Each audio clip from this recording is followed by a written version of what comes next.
So what's up mga mananap no? It's your boy Rio na pod no. Naana po diri sa isa ka design nga request sa Rad Clothing atong partner shop.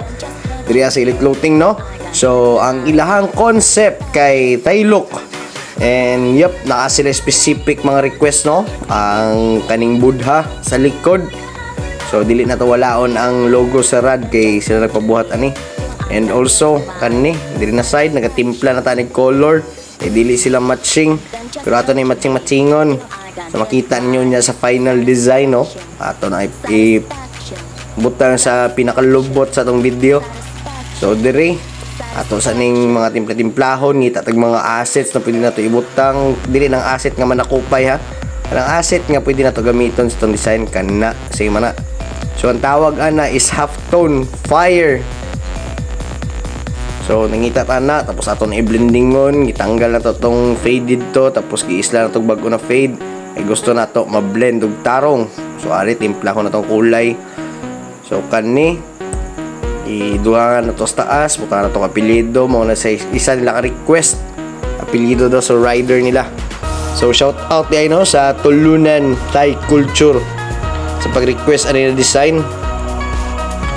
Yup, so kana ato na timpla-timplahon, ato na mixing-mixing ang kulay, ato na lingaw-lingawan. Okay, and then proportion na to tanan kana. So kana pod kita na to ba yung blending ang background no, kay ang specific request nila red and black ang background. So tanawon sa nato ni kung unsay padtuan na ni kay naay mga revisions diri, naay mga adjustment ako ang gibuhat kana nagbutang tag background kay murag minga man kayo. So yeah, lantawanan ninyo.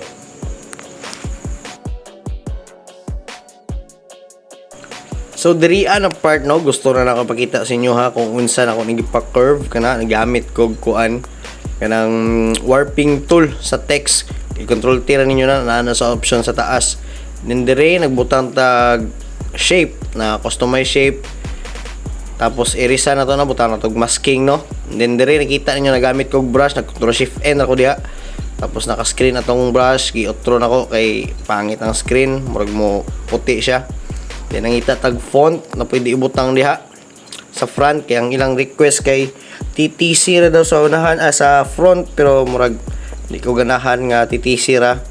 So pagitaan na tog pamaagi kana nag-draft ko diha sa akong utok no. Isip-isip ta. Ngita tag font na maayo.